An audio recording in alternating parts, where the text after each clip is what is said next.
Ensure you maintain yourself relevant.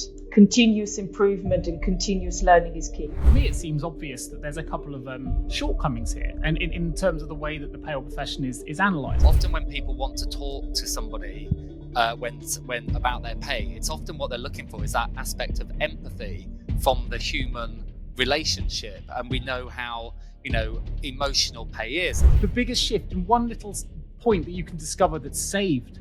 If you've got an employee count 10, 20, 30,000 people, and you make a small adjustment that saves pennies on the pound for that individual, you put that on an economy of scale, and suddenly payroll actually can have a huge impact on the profit and loss of that business. Today's episode of the HR L&D podcast is sponsored by Deel.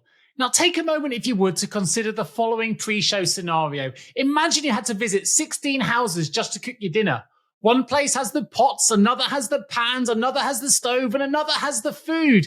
You get the idea. Sounds ridiculous, right? Well, the reality is most global businesses operate exactly the same way, using 16 different tools and platforms to hire, manage, and pay their workforce.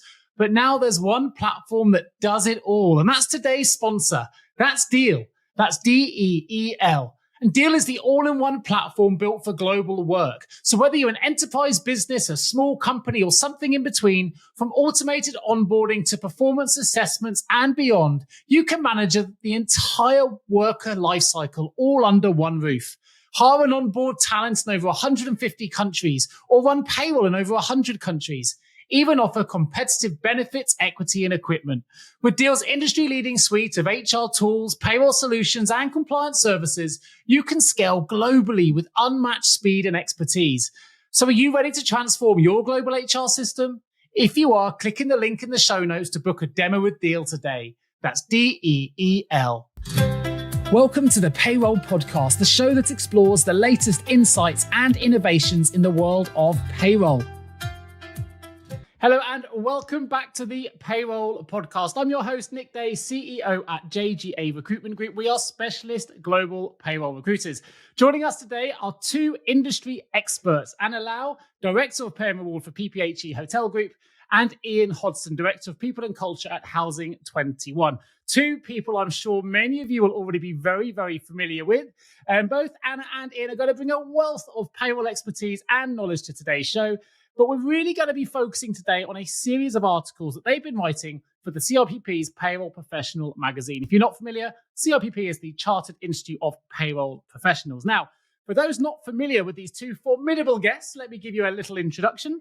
Ana is a very passionate payroll advocate. She's got over 20 years experience, and she's been completely committed to raising and elevating the profile of the payroll profession to the highest level. She's worked as a CIPP tutor, she's worked with the Global Payroll Association as a mentor, and she's involved in various industry initiatives that really push back against the status quo to get this industry known and back in the spotlight. Meanwhile, Ian, and you may well be familiar with Ian from many of the award ceremonies because he's a bit of an award winner across the board. He currently oversees all aspects of people management, including reward, payroll, pensions, employee benefits, HR systems, and executive remuneration for Housing 21. He's a champion for payroll and reward strategy as being a real driver for change. He's also the current board member for the Education Competencies Consortium. And not only is he the recipient of the Pay and Benefits Career Accomplishment Award, he was also the Employee Benefits Reward Professional of the Year in 2019. So I'm sure you'll all agree, if you're listening to this episode, we have got some two brilliant payroll industry heavyweights in the house today. And I can't wait to welcome them to the show. So Ana and Ian, how are you feeling? All good, Nick. Delighted to be here. Quite an introduction. Thank you very much. I hope we can live up to your expectations there, but we'll certainly bring some insights. I'm sure you will. I'm delighted to have you here. Let me start then with you, Ana. I've got a question I ask all of my guests on this show, and I've asked you before because, of course, you've been on this show before as well. It is this: what does the word payroll mean to you? For me, the word payroll is my vocation. I really feel, even after 20 years of doing this job, that I was actually made to do this job. I feel very passionate about it every single day. I have to say, it's not that I don't encounter challenges. I do very much so. But after all this time, I'm still very motivated. I still want to give it my best. So to me, it's not a job. It's not something that brings the money in. It's not something that I do for a particular organization. I feel that it's definitely my vocation. It's your calling. Fantastic. How about yourself, Ian? Yeah, do you know what? And Nick, we've done this question before, and I always love answering it. And I think, for me, payroll, first of all, and a bit like Anna touched on, it always makes me smile when I hear that word because and I think Anna feels the same. We both are passionate about giving something back to the industry and the profession because it's been good to us and it's given us good careers, many, many opportunities. So I think when I hear the word, it always sort of resonates with me as something, as almost an endearing term that I'm associated with and I have a little bit of a soft spot for. And I think beyond that, I think what I always feel changes with the term is that for me payroll used to be about a team. That was the team I belonged in, the payroll department, in my career. And I almost see it more so now where it sort of diminishes and I see payroll as an activity. It's just an activity within what is a much bigger entity of what we do now as professionals, whereas it used to be the entity of what we did. So, I see payroll and operating payroll processes and functions as an activity within what is that bigger, pay, pensions, expenses, benefits, reward arena that we're now all part of that gives us all these opportunities of broader discussions. For sure. And of course, your own remit is pretty broad as well, right? So your payroll's been the backbone that's really allowed you to grow into the world of reward, HRIS systems and more, right? So it's been a fantastic platform for you and you're still very, very passionate about the sector as well. I think that really shows how collaborative we need to be now for working a payroll professional. But more importantly, we're hearing that word payroll more than we've ever heard it before. And I think that's got to be a good thing. It's currently in the conversation. Of course, both of you are bringing it into the conversation in your own way with a series of articles you've been writing for the Charles Institute of Payroll Professionals Payroll Magazine. Tell us a little bit about the inspiration behind those articles, what they're about, and what we're going to learn as they get released. Because we're going to hope this probably goes out in and around just after those articles have gone out. We're going to try and push some more traffic to go and read them. But what can we learn from them? So I'll quite happily kick off, Nick, on that one. So yeah, Anna and I are writing a series of articles, and we're looking very much at service in terms of how we provide great service. And I'll just cover one aspect of it, and then I'll let Anna talk a little bit more about the articles. But what I'm very driven by at the moment is the idea that we need to pitch our activities against, that the employee's a consumer and the employee's a customer. And really, where consumer experience was 20 years ago of, if we don't like something, then we'll go elsewhere. If I don't like how the person talks to me in the shop, or I don't like how the store's laid out, I'll take my business elsewhere. And I think that's where we are with, the term almost of employees as consumers now. So kind of giving people a good customer experience, a good employee experience, and treating them like a consumer becomes more and more important with their interactions with certainly what we do, but in that bigger capacity. So what Anna and I have been doing is bringing some of that passion of giving people a great customer service into a set of articles where we've been looking at some of the different ways we can achieve that, both in the skills and behaviors of those delivering activities, but also in the enabling technologies that can help give the power back to the consumer and the employee to be self-sufficient. So we as an organization are less paternalistic, and the power's with them to solve their problems. And our job is to educate them, to be able to solve things. We're always there if they need us, but let's help them, have services that are 24/7 and they feel that they're in control, not that we necessarily are. Anna, do you just want to follow up on that and talk a little bit more? Yeah, sure. So what Ian and I have been discussing quite at length, and we had some really interesting in-depth conversations around that customer experience and what does that look like in payroll, because the traditional payroll function offers a personal experience, a face-to-face experience. You walk into somebody's office and you talk to them, or you call them and you speak to them.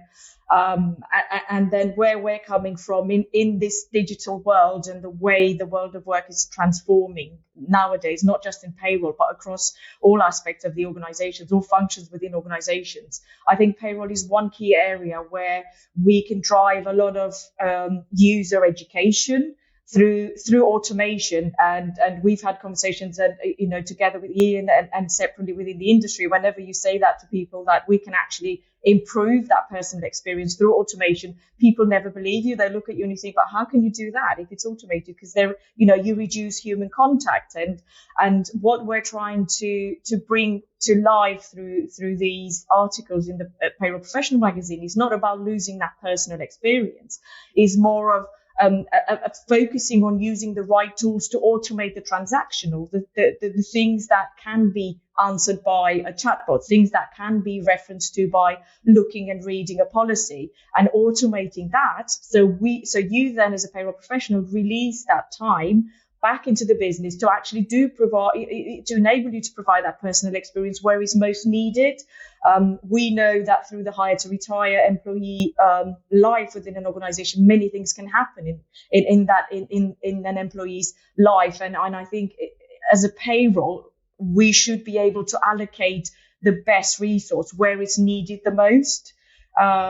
So it's just really looking at how can technology actually act as the enabler to enhance that personal experience, and also to look to see how can technology actually enable payroll to step up into that more of a business partner role, strategic player, higher up in the organization at more of a strategic level, to actually add value to the organization as a whole, and kind of move not to move away from the core objective of paying employees accurately and on time, because that will always have to stay. But how is it that you can use automation to deliver most of the activities that will meet that core objective? And then you look at the augmented products. You look at how do you business partner, how do you use data and the insights it gives to actually add value to the business. How does your operation as a payroll function align to what the organization is trying to achieve in the short, medium, and long term? There's a lot to unpick there. I'm going to try and reflect on a couple of points that you've raised, because it's quite interesting. We're going to, this is great because we've got some really interesting articles coming up. Let's be honest. This is some of what you've been finding, and I can hear the passion and the evidence and the things you've been looking at starting to come through in the way that you're articulating it, which is absolutely wonderful. But as someone who's been immersed in this industry as well, there's a couple of points I'd just like to pick up on that I thought was quite interesting, and actually supporting, I think, both of your positions, which is hopefully a positive thing, right? One of those is there's a fear. I've seen a fear in the industry from doing these shows and from working in the world of recruitment. There's a fear that these chatbots or this automation or the AI is going to dehumanize the experience. And actually, I would say the opposite is true, because if we're able to enable that technology to work proficiently, like a chatbot example for the simple inquiries, as you said, Anna, very articulately there, is it frees up the professional's time to spend more time with that human-centric approach, that ability to actually handle the complex, more challenging inquiries that may need more of a personal touch because they can't be contextualized by a machine. So it's not that it's one or the other, it's binary. It's as you said, it's making it more efficient so we can be more proficient then with our human-centric side of payroll, which I think is, as to echo what Ian said, is we're moving now into employee as consumer. And I wrote a white paper on this over a year ago now. I think it was called CIPP DM. It was the year of the payroll professional sees the day. And I talked a lot in that about employees as consumers. And the reason I put that in there was basically because the employee experience is how payroll, from my perspective, has shifted from its being this operational piece into a strategic piece. And we saw it with the Great Resignation. So within my wheelhouse of recruitment, we saw people move in their droves because they were unhappy with certain things within their employment. And actually, that really echoes the importance that payroll can play here, because if we're able to improve that employee experience, then we improve our ability to attract top staff. More importantly, we improve the ability to retain that top staff. Losing top staff is incredibly expensive, not just in recruitment fees, but in terms of losing that talent that's walked out the door. And we've seen some fantastic talent leave the industry during the pandemic, which is a crying shame. So we want to make sure if we've got that talent, we're able to keep it not just in the payroll industry, but in a wider context. So we can be really, smart with our initiatives in relation to tech, pay on demand, different things that we can do to make sure our employees are engaged and are managed effectively by our payroll operation. I think that's really exciting in the world of payroll. I know you two have been bringing this out and been sort of banging these drums as well. So we're all on the same page here. To bring it a little bit further, then, you mentioned also the idea of a personalized service. I'm going to come to you for this one, Ian. How do we strike a balance then? For people listening to this, how can we strike the balance between that personalized service on one hand and then automating the transactional payroll queries on the other? Yeah, and Nick, I think you've summarized it really well. And what tends to happen is when we talk about automating services, people see kind of a faceless service, and that's not what they want. And I think you're absolutely right in how you've described it, and Anna touched on it as well, that we're not looking to take away human interaction, but we're looking to use it when it's needed. And that is about, being able to say, well, we're not saying it's one size fits all, that there's never going to be anybody who's contactable within our functions. What we're saying is, though, but for the regular routine day to day, let's find a way of delivering that side of the service in a way that puts the control and the power with you, and actually will probably give a better education experience. And that's really important from that efficiency point of view, Nick. With my current payroll team, I was speaking to them the other day, and we just said, how many of our queries that are coming in through either telephone, central email boxes, or then individuals do we think is actually self-generated, as in the consumer doesn't know where something is, so they start chasing it, or they're not clear on the SLA of when to expect a response, so they chase somebody else. And we guesstimated that about 30% of our enquiries are actually self-inflicted, or actually follow-ups of something that is somewhere else. And from an efficiency model, that is quite shocking. And from a customer experience model, that's not great. And what we're trying to do, Nick, is to say, well, look, for those sort of enquiries, the ticketing system, the service desk that we're very used to with other aspects of our life, is the right way of handling them. But even before that, let's bring in the other layers. Let's bring in the layers of, the FAQs, the chatbot that says, well, let's encourage that behavior of being curious, of wanting not to know the answer, but wanting to know how to find an answer, or why that is the answer. So we're trying to take it through, almost triage stages before we get to the fact that, yes, there will always be certain cases that can't be solved and enquiries just through, an FAQ, a chatbot, a quick ticket where you do need to talk to somebody. That's where we want to make sure that our professionals are available, because they're not dealing with the routine day to day. We get this query all the time.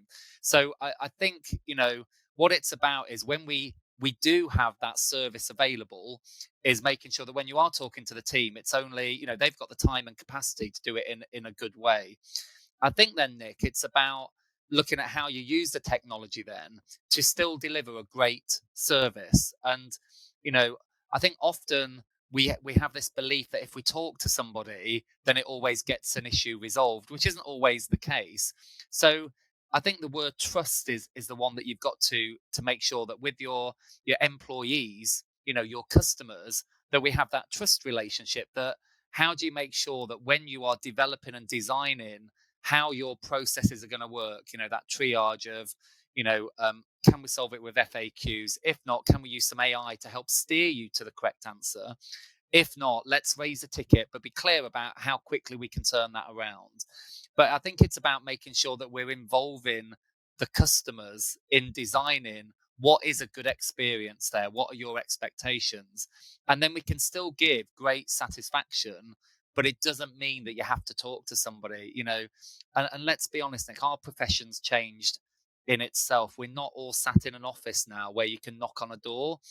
And we work in such a flexible way now that we can't guarantee that if you're looking at your online pay advice at 10 o'clock at night and you just want to know why your pension deduction is why it is, we can't guarantee that somebody's going to be there at 10 o'clock at night. But we encourage this flexibility. To Anna's point, this is how we retain people. And, so we want to make sure that services are available when people want them, as I'd expect. Let's think about the 24/7 supermarket. If I want to go buy something at 10 o'clock at night, 11 o'clock, I'm disappointed if I can't, because that's when I want to do it.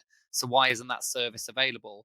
We can't provide, I don't think, 24/7 payroll services, but what we can do is put some services that are available that still deliver and give a good customer experience, but without the need to have to talk to somebody. So I think it's about, doing lots of work beforehand, Nick. It's all about the setup and the design and the stakeholder engagement to say, what sort of queries can we put through a service desk? And let's design the processes around what the customer wants, not what we feel they need. But it's got massive gains to be had in terms of freeing up the time of the team to deal with the genuine complexities, or the genuine employees who might be in distress, who can get then a quality service and can get to that service when they need it. Let me unpick a couple of those things before I come to you, and I've got a question for you. And one thing I think is really interesting is we're now in this culture of instantaneous results, right? Everything we can get instantly. You want to book a hotel, you go to a hotel site and you can, look at all the different prices. Taxis are on apps. We're used to that Netflix streaming. The idea we can get everything on demand. And I love the idea that why should payroll be any different? We may not be there yet, but why not strive for it? What got us here isn't going to get us there, so we need to change the way that we look at the world. I think what's also really interesting in that response, and this one I'm going to link it to what you had to say there, Anna, is within the payroll profession, we all understand the impact that someone's pay could have on them if it's incorrect or they're uncertain about something. But I don't necessarily know that it's been seen in that level of importance by stakeholders outside of the world of payroll. And I think what we need to understand here when we're talking about customer service in particular, that if someone is worried about their pay, the impact that can have on their financial health and their well-being, their mental health, and we know that mental health is massively impacted by financial health and wealth and understanding, is massively significant. And if we're worried about our pay, we're worried that something's incorrect, it's going to hit our productivity at work. It's going to hit our ability to focus at work. And yet I don't think stakeholders outside of payroll yet are doing enough to acknowledge the impact that has, and you going back to what you said earlier as employee as consumer within the payroll function, the impact that can have on overall organizational performance. And this is where payroll can have an impact, not just on paying people compliantly and on time, as Anna mentioned earlier, which is the absolute baseline we should expect. But if we pay people and build the trust, which I think was the word you used earlier on, and Stephen Covey's been on the show talking about the power of trust, the speed of trust, why it's so important. That starts from day one. That starts from the minute we start onboarding these employees to make sure we build trust. We will pay you accurately. We will pay you on time. We'll pay you in the way we say we will pay you. If we get that wrong, we're here for us to speak to. You build that trust. It's amazing how much that has a ramification on the overall well-being of that employee and therefore the ability for that employee to focus and produce their best work. And I don't necessarily think there's enough of a connection being made outside of the payroll community. I think it is being made within it, but outside it as the way to look in of the impact payroll can have on that experience for the employee, which is why I want to come to you, Anna, because I know this is something you're really passionate about, the customer experience. So just bring that to life a little bit for me. How crucial is the customer experience for employees when they're interacting with pay and reward teams? So it's really interesting because as you were talking there, this research I came across fairly recently, I think, where it says that an employee will accept having issues with their pay or their pay being incorrect a maximum of 2 times before they disengage with the business. And interestingly, I had a very interesting conversation with senior leaders within our business to say, well, actually, our employees look after our customers on a day-to-day basis. So if we don't pay them correctly, if we don't look after them, if we don't meet their expectations from a pay and reward perspective, the biggest or the person that's going to be affected first would be our guests in our individual hotels. They will feel that employee dissatisfaction firsthand. And when we talk about guest experience, as a business, we have a huge focus on the guest experience, how the guest experiences our hotels, how they experience our restaurants and what they think of our spa facilities, of our swimming pools, of our communal areas, of our family entertainment for the children. And then I just put it in the same on the same level for our senior stakeholders to say, well, actually, the employee experience should be as important. And just to give you a bit of context of where this conversation was coming from, we were talking about a policy internally about giving employee discounts to some of our services and products. And my key objective of introducing this policy was to say what compromise we need to give, or what benefit the employee needs to experience is the reduction in cost. However, the employee experience has to be the same as the guest experience. So I think you're absolutely right, Nick. Businesses don't connect the employee experience to how that affects their profitability. And that is massive, especially for organizations like ours, where, customer service, we're a service provider. We don't provide any goods. We don't manufacture any goods. We're a service provider. So the minute we can contextualize and we can actually drive and write and drive policies where, the customer experience in terms of how our customers experience our service aligns to how our employees experience our service, I think that is the key to actually ensure that you have a healthy focus on that customer experience as a whole, not just as a customer that enjoys your services. I think, you're right in saying payroll actually understands that. I think we've been in the industry long enough to feel that responsibility. You can't go on holiday when you want. You need to kind of plan your own personal life around always making sure you meet the payroll deadlines and you always pay employees accurately and on time, and you kind of try to meet their expectations. But I think when businesses, senior decision makers realize that the fact that because payroll doesn't actually generate any revenue, that they should have less of an investment, less of respect and being taken seriously, I think, at the big table. I think that should be a key priority, because I go back to what you were saying earlier. We live in this instant gratification society, and me and Ian were at a recent event only in last few months, where actually there was a really interesting presentation to say that, in the next few years we will have 5 generations in the workplace at the same time.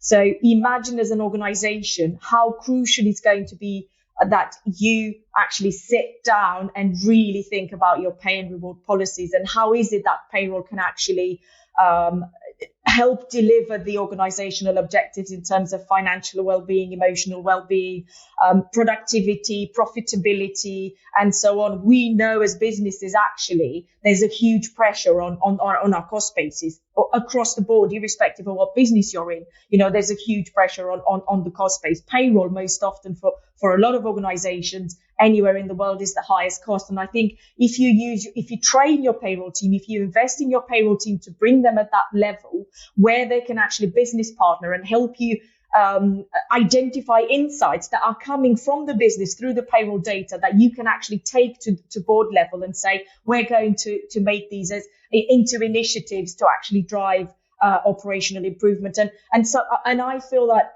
for payroll professionals, even sometimes they can't see the connection between how is it that I, as a payroll professional, can actually drive profitability. Well, you do that because if you pay employees correctly, if you look after them, if they feel that you care about their pay and their package, they are actually going to be more motivated, they're going to be more engaged, they're going to be more productive, which will have a direct impact then on business profitability.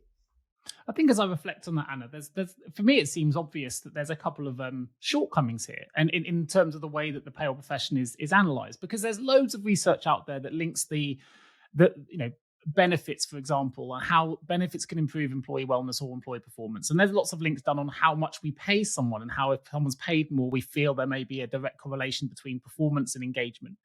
And yet very, very little research has been done about whether, apart from that two strikes and you're out kind of research you read recently, very little research has been done on the engagement levels of the importance of paying people just accurately and on time. And actually the impact that has if it's incorrect, or the impacts, I know something you're passionate about, Ian, of financial education here. I think more business should be providing financial education. If we understand our pay better, we're able to save better, we're able to plan better. And that actually does alleviate a lot of the stresses that are associated with mental health and financial wealth and all the things that go with it. So I think there's a disconnect between those two things. I think also you mentioned there that payroll is not a revenue generating function.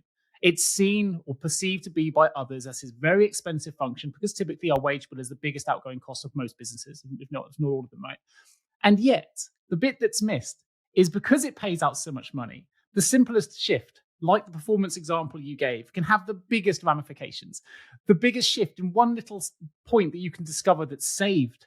If you've got an employee count of 10, 20, 30,000 people, and you make a small adjustment that saves pennies on the pound for that individual, you put that on an economy of scale, and suddenly payroll actually can have a huge impact on the profit and loss of that business. No, it's not generating revenues through sales, but it can save probably more revenues than a lot of other functions combined.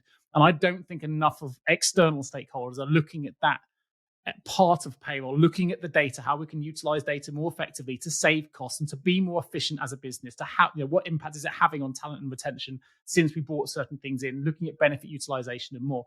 I think from you, Ian, and you're obviously very, very well versed in the world of reward and benefits as well as payroll, which is fantastic. What are some of the strategies you think could be employed there? I know you discussed this a little bit in your articles as well, to get more buy-in, to get more funding from the senior stakeholders that perhaps aren't as well versed in the world of payroll as we are on this call, so you can get that investment to build payroll service desks and improve the whole function, really.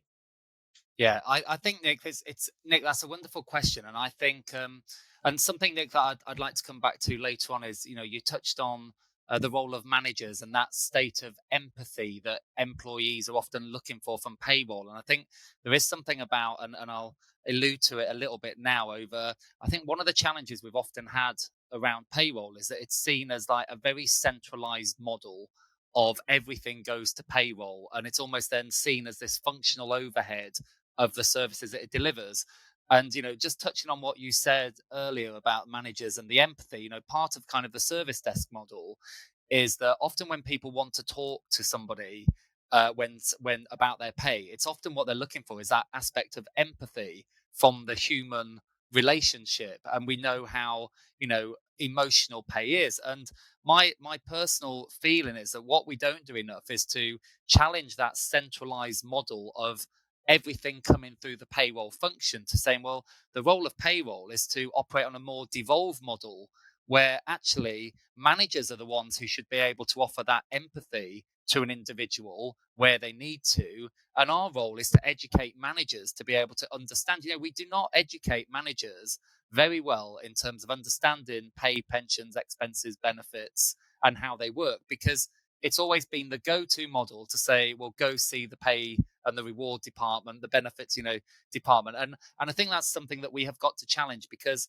that, back to your question, that means that we're always seen as an overhead department who provide a service, rather than actually it's not a centralized service. It's kind of a devolved operation, that some of this education and the first line defense should be coming from managers. They're the ones with the relationship that can identify the well-being issues that might be generated by financial distress, financial challenges, etc. So there is that. In terms of then, how do we challenge the business in terms of seeing that we actually can add a lot more value? I think that is tying it back to our service desk piece. It's looking at the type of roles that we have in the function, Nick, and I'll let you comment over what you probably see from a recruitment aspect. But the roles are changing now. The model of having, payroll administrators with a payroll supervisor and a payroll manager, what we're kind of looking for now is, efficiencies driven, that the administration can be taken care of through good technologies and good service desk support. And actually, we're looking for the data analysts, the people who bring technological skills to drive more of the tools that we're using to make them available to managers, to make pay more understandable, etc. So I think we're starting to see that the roles that sit within our centralized function aren't the traditional roles anymore.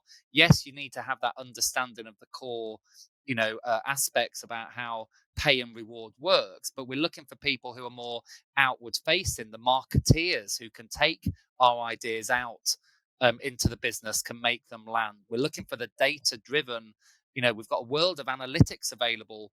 As Anna touched on, that's one of the big advantages of a service desk. Well, what is it people are finding challenging? What is creating queries? Because that is how we will make our business case for bringing in, earned wage access or bringing in a new employee benefit. We're data-driven in terms of our decisions as leaders now. So I think it's about looking at the roles that we've got in the function and changing those roles from that traditional model, reaching out so that payroll isn't seen as a service that you go to, understanding pay and reward and the financial well-being aspects of how pay influences somebody's performance, motivation, retention. That's got to sit out in the business. Managers need to be understanding the interactions that pay and reward models and frameworks and toolkits have and how they use them. And I think that is how we then become more valued as, leaders and thought leaders and change impactors out in the business is by having the managers looking to us for providing them with strategic solutions, not operational support. It's interesting. I'm going to come to you, Anna, on the technology piece, because I know it's something you're really passionate about, and you've been working and researching and working very closely in optimizing technologies that you've deployed as well. But you mentioned there that payroll, you want CTP payroll as change drivers, as change makers. And I love that, Ian, by the way, because I think we've got a little bit in the bigger narrative of the payroll conversation, which I've absolutely played my part in, negatively or not, in this particular domain I'm going to talk about now. We've got a little bit obsessed with the idea that payroll needs to be have a seat at the table at the board level, right? And I'm not saying it should or shouldn't at this moment, but I think we can get a little bit lost in that narrative, in that world of we need this, and we lose sight of actually what the impact we can have if we don't have it. And I think we can be change agents and drivers without having a seat at the board. And if you look at the highest legal level of legal representation within a company, it's very rare you'll have a lawyer necessarily on the board, or very rarely you'll have a talent acquisition professional on the board, but they're still very, very important cogs in a much bigger wheel. And they're all able to have significant impact on a business. But weirdly, in those two particular aspects, they're often seen by other stakeholders as having more of an impact than payroll does. And that's why I think it's disparate, it's incorrect, because payroll has a huge impact to play on an organizational level. And we need to get the respect driven, whether or not for me it has a seat at the board table. It could for some organizations, it may not for others. But I think it's really important that actually, you mentioned two words, and one was change drivers. I love that. Change makers. Payroll can really impact and change a business for the better if we understand and we elevate and amplify our voice, and we demonstrate the value we can bring. And of course, we can do that through technology. So Anna, from your side, what are some of the technologies that you see that payroll people listening to this right now can really start to leverage to enhance their operations? What are some of the things that you've played around with, that you've reported on, that you've written about, that perhaps some people listening to the show even now haven't considered? Because there are still many people on that traditional model, but I would still argue that if we're not moving forward, we're stagnating, and that means we're going backwards. So we want to be evolving. So from your perspective and what you've done, what are those technologies and how have they helped? Hello, HR and people leaders. Are you not exhausted from the endless war for talent battle cries? I think it's time for a fresh approach, which is why at JGA Recruitment, we understand the real challenges you face in sourcing top HR talent. And guess what? We believe we have the solution. Our team is on a mission to revolutionize your hiring process, because we're not just recruiters. We're strategic partners dedicated to finding the best HR and people professionals who align perfectly with your company's vision and goals. Let's break the cycle of frustration together. Join forces with JGA Recruitment and experience the difference in hiring better talent faster. Don't let another day go by without taking action. Contact us today by visiting jgarecruitment.com to discover how we can transform your HR team. And here's a bonus. When you visit us, why not sign up for our weekly HR newsletter? Because it's packed with invaluable industry insights and more. We really hope you can revolutionize your HR department by working with JGA Recruitment. Contact us today. So there's numerous things that we've done throughout the business, and actually post-pandemic, there's been a huge number of initiatives, but I just want to focus on one. And it's really interesting because this idea came to me when we had a whole team meeting. So my overseas teams came over and we're sitting around the table and we're brainstorming and saying, what is it that we do now? We have a huge volume of queries. 2-3 different people are working on the same thing constantly. We're giving different answers to kind of the same, but different answers to the same person. So we're confusing our consumers in terms of, who's dealing with my query? Are they meeting my expectations? Us not really knowing what the expectation is, and so on. So as we're sitting in this room, I'm thinking, IT have a fantastic service desk, right? So I got off the table, went to IT, and I said, can I have a quick chat about the solution that you use for your ticketing system? Because I like it, it's easy to use. I've used it multiple times as an employee or as a user within the business. And then it sparked a huge conversation. And we are implementing this solution on the 1st of March.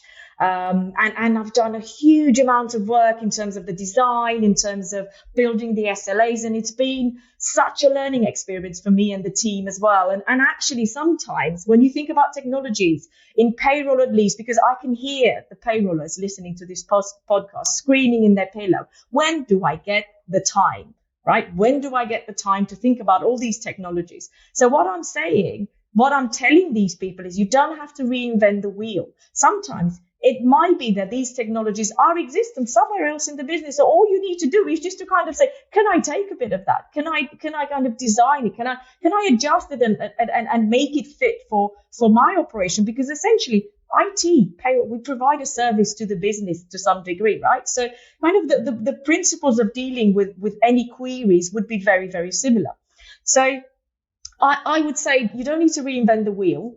You can absolutely use technologies that are existing somewhere else in the business. And if they're not, what I find in my experience, when you're talking to people about technology and AI, everybody just gets on the hype. Oh my God, AI is going to do this and technology is going to do this. And it is. And, I'm all for it. And I think it's great. And I think it's amazing. And I think it will be transformational for payroll in the next 5 to 10 years. However, sometimes we get so excited about technologies that we overcomplicate the objective. We overcomplicate what we're trying to achieve and how we're going to get there. So for me, simply speaking, is we're already collecting queries. We're already dealing with volumes. We're already dealing with all this. If you bring a piece of tech that, for example, has one ticket number and the technology links every single bit of communication relating to that query into one route, it meets the customer expectation, actually. If you think from a user perspective, I submit a ticket, I get a number, and I get updates, and I know who's dealing with it, and I know what the SLA is. So already, from a user perspective,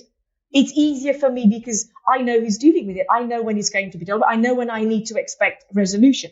From a service desk perspective, my team know exactly when that SLA runs out. They know how to escalate it. They know how to engage with it. So actually, time is reduced considerably in dealing with something because, it's managed more efficiently. And I just wanted to touch on what Ian was saying earlier about, developing people. Actually, if you think about it, is a no-brainer. But again, sometimes we just try to overcomplicate things. If everything's more efficient and I release more time for my team, actually, I can train them better. And that personal experience that I'm going to provide to the employees within the business is going to be better because I have people that are better trained, that are more knowledgeable because they have the time to do it. I have the time as a payroll kind of team manager to actually deploy them onto training courses, actually think, like Ian was saying earlier, I know what type of queries I receive. You look over the last 3 months, what have been the top 10 queries? And you actually drive some more development within the team. You drive some more change in the business. You go to the decision makers and the stakeholders and you say, we've identified that we get a huge volume of queries in timesheets. It seems that in some pockets in the business, people don't know how to record absence.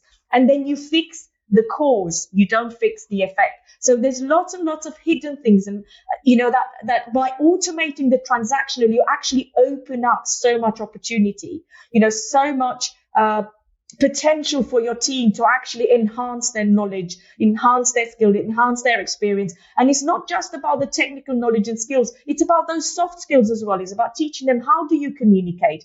How do you behave in certain situations? So I think for me, it's transformational if you try to look at it objectively and try to establish quick wins. And if you try to work with other departments within the business as well. I love that. There's something I wanted to... Sorry, I'm going to just jump on one thing in. I'm going to come to you in just a moment. Yeah. It's okay. There's one thing I want to make clear here, because from a recruitment perspective, there's something you've touched upon here, which payroll people may or may not be aware of. And I think it's really, really important that we just delve into this little moment, because we're talking about employee experience in terms of retention for the wider population of employees. But even within your own population, your payroll teams, 32% of individuals are leaving positions because they feel like they are not being invested in enough. They feel there's a lack of career progression or a lack of opportunity within their company in whatever guise or organization or sector or department you might be based in. And here's the rub, right? If we're able to invest in our team, as Anna's very wants to do and wants to upskill and do those things, we're going to improve the retention of our own payroll teams, number one, which is really, really important because we don't want that talent to leave the door. But it's also way more cost efficient than giving everyone pay rises every 3 months or every 6 months. And actually, pay rises don't have the same level of impact in terms of retention psychologically than investment into oneself. Investment in knowing your business is investing in you to train and upskill. It doesn't always have to cost money, of course. It can cost time. But I think it's a really, apologies for jumping in, but I think it's a really important distinction to make from our recruitment side to say, look, if you're a payroll manager here and you've got a problem with attrition, and there will be payroll managers listening to this that have a problem with attrition in their own teams, or even in the wider business, they might be able to go and partner with the stakeholder and say, look, I've noticed, because I do the levers every month, that in your team, you've got a lot of attrition. What are we, I might better help you here. What are you doing in terms of training and development? Can I link you to HR? Can I do something? We're spotting certain trends here that are isolated to be part of your department. And I know, because I've listened to this podcast with Ian and Anna, that actually if we invest in our team and find the time to do so, we can really improve the retention of that organization. And is that something that we're currently doing? So I think it's way more cost effective as well. And I just don't want people to miss that point, because I think time, I know it's continuous, but we all have time if we're motivated enough to do the things we want to do. If there's something really important to us, time is never an excuse. If we're suddenly unwell, we have a family member who's unwell, we find the time to be with that individual and do the things because they're more important to us, and the motivation to do so therefore is greater. So we have to be able to find that motivation intrinsically to understand, actually, if I do this, it solves a lot of my problems at the front end. I don't have to continually recruit. I don't have to continually interview, continually rewrite a job description, because actually, if I spend the time now and I'm motivated to do so, to motivate my existing team to stay and give them the investment they need, as you said, whether it's automation or whether it's the human psychology side, people are going to stay. They're going to be more productive and more bought into the business. Ian, sorry, I didn't mean to cut you off. Yeah, Nick, just to add to that as well, for listeners, if they want to back up exactly what you've just said there, and Anna touched on the number of social generations that we're getting in the workplace, but there's a great report that comes out that's in the public domain every year. It's the Bright Network Graduate Insights Report, and that's a survey that's done every year of people graduating from universities about what they're looking from their first employment. And actually, we have this natural assumption that people just want pay, but actually number one on the list of what people want from an employer is development. And that is because the graduates see a competitive market where knowledge is power.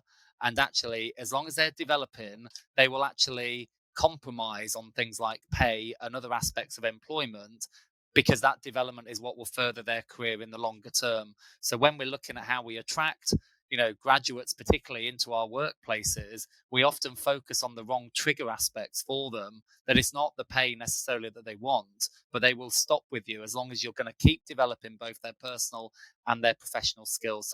So the Bright Network Graduate Insights Report is well worth backing up any business case that you're making for how we attract or offer development as a real core benefit for our teams and individuals. And then, Nick, my point I was just going to make, and we've kind of almost moved on, but just on Anna's point was, I think one of the other parts about how the technologies that are really good and enabling, and without specifically looking at technologies, but I think the technologies that consolidate our services are the important ones. And if we think about what service desk technology does, it consolidates a lot of these queries that come in different routes and brings them together. And I think it's very similar with technologies that bring together and consolidate what we offer in terms of benefits, bringing these platforms in and these technologies that, again, it's about making that user customer experience the best it can be, because we've often got so many layered up evolution of things like employee benefits that we lose sight of how they're actually hosted and what it looks like to an end user. Now, I think we've all probably got, multiple well-being solutions, because every provider you work with also offers something different. And then people lose sight of where should I go to get this? I guess if we compare it to that consumer experience, it feels like I'm wandering around the supermarket and somebody's taken off all the aisle signs. So I'm wandering around, I don't know where to find anything anymore. So things that consolidate and clearly signpost and are designed and developed with the end user in mind, I think those technologies are really important to us now, because often we miss our opportunities because we present what we've made quite poorly now. But that's where we need the different skill set within our pay and reward teams to have people who are the marketeers, the communicators, who are able to brand things as we need them branding to sell what we actually do and offer as a function. Well, hold that thought. I'm going to come back to you on that question in just a moment. There's one other point. I think, funnily enough, Anna, your answer seems to have sparked conversations in every angle here, because It was a passionate response to something that's highlighted a number of positive things that payroll people listening to this can do. The other thing I want to mention, I know we've talked that your response was obviously based on my question, was based very much on tech and how we can leverage it and what we can do. But actually, you started your response with something which I've been promoting on this show and in my writing for a long, long time. And I know that both of you are advocates for doing this yourself without me needing to push you. But you went and spoke to IT. Now, I'm a big believer that if payroll people collaborate more with their stakeholders and their other departments, we can really, really elevate the profession. Now, I know in most cases, if a payroll manager was to go and speak to the HR director and just ask a question, as a coaching side of things, we're moving into a coaching culture anyway, right, in the modern way of management and leadership. But we go and ask our HR director, what's your biggest challenge right now? Now, whether that challenge is related to DE&I and inclusion, whether it's related to attrition, we know that talent at the minute is a particular problem for HR professionals, whatever it might be, there's a pretty good chance that someone in the payroll data you have, there's something in there that you can help them with that problem. Whether it's looking at attrition rates, whether it's looking at pay gap analysis, whether it's looking at absences and reporting, or even ethnicity pay gaps and things like that, we can do stuff within the data. And I think we're not having those conversations enough. And what I absolutely loved, because you started with it, is you opened that response to me with, you know what, Nick, I went and spoke to IT. And when they realized what I was trying to achieve, and realized there's a symbiotic relationship here that we can really grow and improve the function for both parties, it's worked really well for you. But I don't think enough of those conversations yet are happening. And I think if they would happen more, don't limit it to IT and finance, HR, go and speak to finance, procurement, whatever the function is, because there's a good chance with the data you've got at your fingertips, there's something you can do to help them with their problems. So I just wanted to mention that because I think it was a fantastic start to your response. I was like, yes, light bulb went off for me. We need to be encouraging this. But just going back to your point, Ian, you finished at the end there with the kind of branding skills that we need. So how do we then effectively transition what is a traditional payroll team that many people listening to this will have that traditional team of administrator, supervisor, manager in simple terms? How do we transition that into embrace a service desk model? What are the things we need to consider, and how do we start that process? Yeah, so and I think that when we talk about those different skill sets, there's two ways of looking at it. One is what skill sets do we need within the team, but that can be quite damaging as well. The other approach is Anna's approach, which is then forming collaborative relationships with where we can find those skills in the business. So I think before we just move on to how do you make sure that it lands well and we brand it correctly, I think the other aspect is that those skill sets either can sit in the team, or it's about having relationships internally where payroll are only brought to the party when it's about compliance. We're actually there because we've identified problems that need solving, and payroll are seen as part of that solution in the design of it as well. But I think, in terms of service desks and how it lands, I think we've touched on the fact that, one of the most important, we've touched on a lot of the themes, Nick. We've spoken about how it needs to consolidate services. We've spoken about how it needs to clearly signpost the SLA and the expectations around what I can expect as a customer. We've spoken about, as Anna was saying, how many clicks are reasonable as a customer to make a good experience for them in the design. We've spoken about involving the end user in the design, not the salesperson of the technology or the software, not always necessarily the payroll team in collaboration with end users, in collaboration with managers. And then there is that aspect of, but it needs to be memorably sold. And I think often in payroll, we're not always the best at, making sure that things are branded and land, because we move on to the next problem, or we don't collaborate effectively, or it's not our natural skill set. So I think with, service desk technologies, it is a really good idea. If you can brand it with something that is really clear, and you can make sure that it sits in an accessible way on the landing page of your intranet, in the footer of people's emails, that is just really clear to the consumer about, this is where you go for your queries, and this is how we can give you the best experience. And it is all about being able to signpost to that one route. Again, and we're probably trying to mirror that consumer experience, Nick, of, if we think about probably 20 years ago, if I went into a supermarket and I needed to find something, I'd just have to stop whoever I could find in an aisle and ask them if they knew where it was. And often I was on my second or third person before I found somebody who said, oh, yes, I know where that is.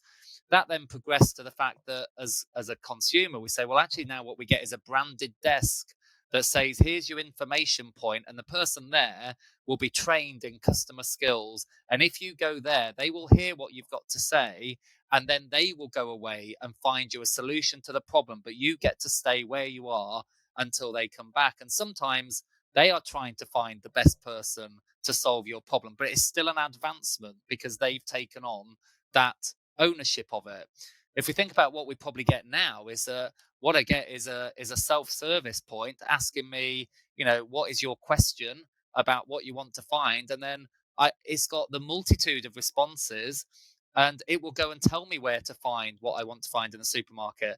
And I think that sort of evolution of where the ownership sits, how easily I can find it, is kind of the principles with a service desk of where we're at in terms of making sure that individuals know, where to find the service desk. And then actually the technology takes the burden of solving their problem for them. And most of the time it'll be able to do so. I mean, Anna's always my data go-to. Anna might be able to tell me from her service desk, what percentage of enquiries are solved within the SLA, and it'll be quite high, I expect. But, we've got in reserve then that actually if this doesn't solve your inquiry, we have got another way of doing it with some human interaction where we've got to probe a little deeper. So with a branding, Nick, I think it's almost that drawing together everything that we've been discussing in the conversation, but through the lens of the end user and what I would expect as a consumer. But I do, you know me, Nick, for long enough, I do love the idea of a little bit of branding and a good name that makes an idea stick.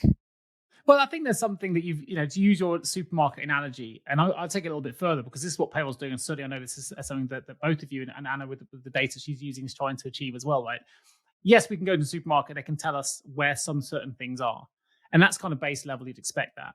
But actually we're doing things now. It's more intuitive now with the technologies because what we don't just want to give the answers necessarily because we're limited by our own level of knowledge. So if I'm an employee coming to you and I want an answer to a question, I may not know where the answer could go because I'm not yet familiar. I don't have the financial understanding yet of what that might mean. So actually, it's not just giving the solution, the immediate answer. It's saying, well, I think you're looking this way, but have you also considered boom, boom, boom? Oh, I've never thought of that before. It's like if you're in the supermarket, you want to buy a can of beans. Have you ever considered beans with sausages? Oh, no, I haven't, but that sounds quite good. It's more intuitive now. We can use technology to help us give us not just what we think we need the answer to, but actually additional solutions that layer it. And I think more so now than ever before, the idea that payroll is like an iceberg. You look at the top, yes, we've got to pay people on time. Yes, we've got to make it compliant.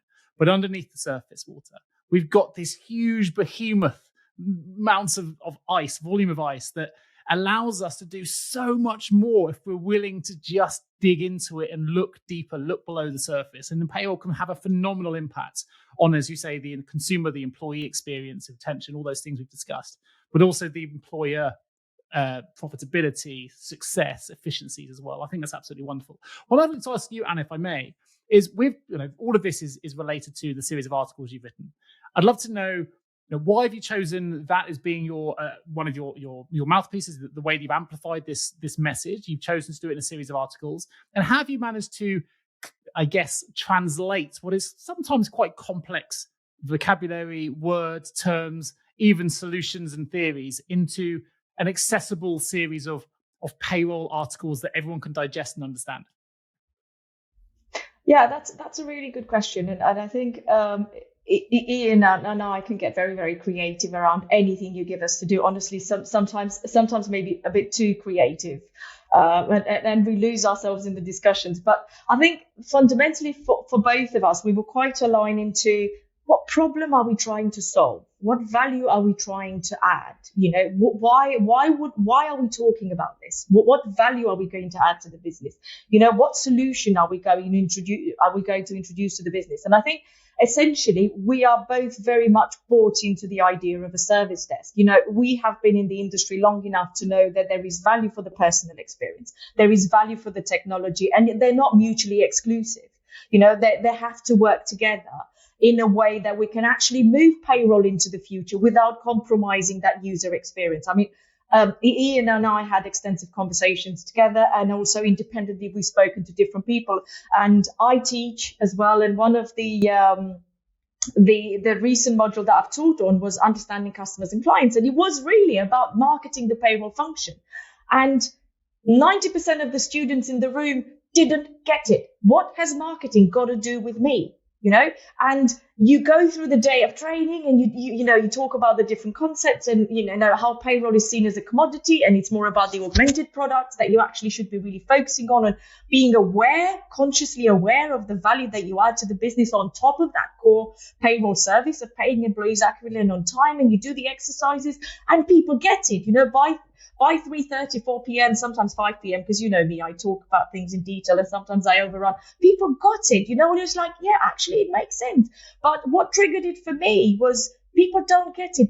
People in payroll don't think that marketing has anything to do with them, and actually it has everything to do with them, because as a function, if we want to grow, if we want to move forward, if we want to become more strategic, if we want to be more aligned with what the future holds, we actually need to move away from some of the transaction. We need to identify the gaps and opportunities. And sometimes opportunities sit where you don't look, and sometimes opportunities sit in marketing. We use marketing for everything. Even as a little child, if you want to convince your parent to buy you something or give you something or allow you to do something, you would put together a marketing plan, but you don't think it's a marketing plan, right? It's you're giving your best to convince somebody to do something, to buy into your idea. And I think it's fundamentally that is taking a step back as a payroll person and say, why would I be implementing a service desk? Would I solve a problem? What problem would I solve? Would I add value? What value would I add?